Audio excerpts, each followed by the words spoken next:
ब्रह्मा मुरारिस्त्रिपुरान्तकारी भानु शशि भूमि सुतो बुधश्च गुरुश्च शुक्रः शनि राहु केतवः सर्वे ग्रहा शांतिकरा भवन्तु।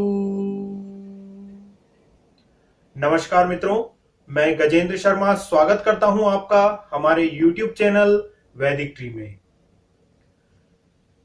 मित्रों, नवग्रहों की पीड़ाओं से हर व्यक्ति परेशान होता है। किसी न किसी ग्रह के कारण जातक को पूरे जीवन में कष्ट उठाना पड़ता है।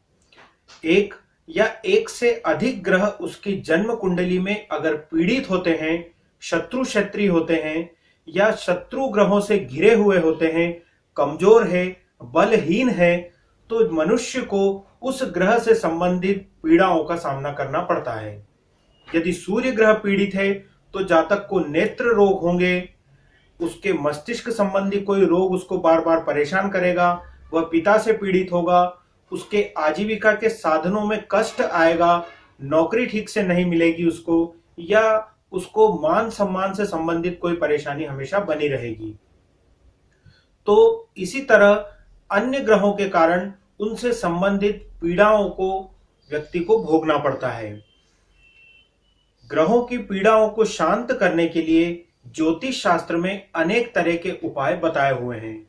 नवग्रहों से संबंधित वस्तुओं का दान करना, नवग्रह स्तोत्र का पाठ करना, नवग्रहों से संबंधित मंदिरों में हवन पूजन और उनके जाप करवाना, या फिर नवरत्न की अंगूठी धारण करना।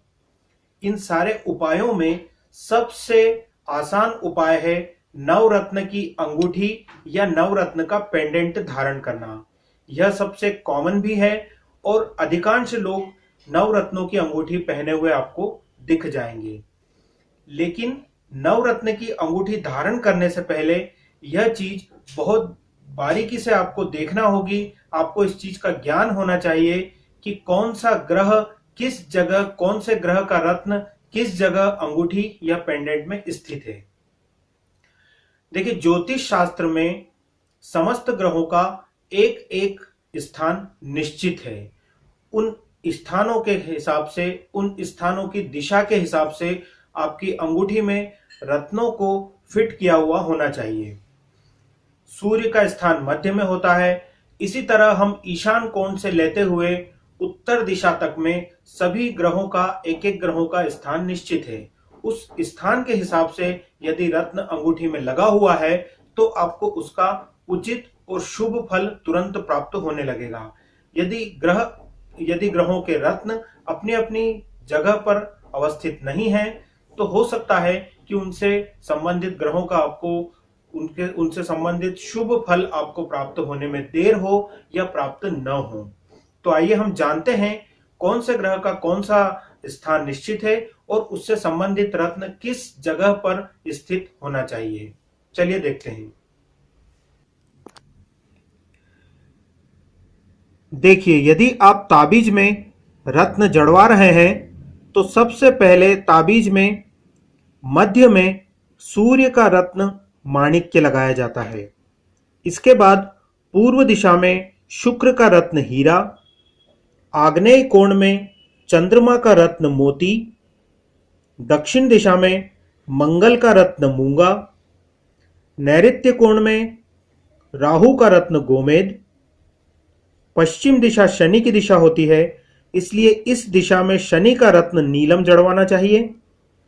वायव्य कोण में केतु का आधिपत्य होता है, इसलिए केतु से संबंधित रत्न लहसुन या वायव्य दिशा में लगवाना चाहिए। उत्तर दिशा बृहस्पति की दिशा है, इस दिशा में पुखराज रत्न जड़वाएं। इसी तरह ईशान कोण में बुध का वास होता है, इसलिए इस दिशा में पन्ना लगवाना चाहिए। तो यह हुआ ताबीज में लगवाने का नक्शा। आप देखिए, अब मैं बता रहा हूं आपको अंगूठी में किस तरह से रत्न जड़वाना चाहिए। देखिए, यदि गोल अंगूठी आप बनवा रहे हैं तो उसमें इस तरह से आपको सारे रत्नों को लगवाना चाहिए। इसके भी मध्य में माणिक्य, पूर्व में हीरा, आग्नेय में मोती, दक्षिण में मूंगा, नैऋत्य में गोमेद, पश्चिम में नीलम वायव्य में लहसुनिया, उत्तर में पुखराज और ईशान कोण में पन्ना लगवाना चाहिए। यदि आप नवरत्न का हार बनवा रहे हैं तो हार में इस तरह से नवरत्नों को लगवाया जाता है। सबसे मध्य में जहां पर पेंडेंट होता है उस जगह पर माणिक्य। इसके बाद आप दाहिनी दिशा में यानी आपके दाहिने हाथ की ओर माणिक्य के पास में नीलम, नीलम के पास पन्ना, पन्ना के पास पुखराज और पुखराज के पास लहसुनिया लगवाना चाहिए। इसी तरह बाएं दिशा में हीरा, मोती, मूंगा और फिर गोमेद को जड़वाना चाहिए। देखिए हथेली में नवग्रहों का स्थान कहां होता है, यह इस चित्र से आपको स्पष्ट हो जाएगा।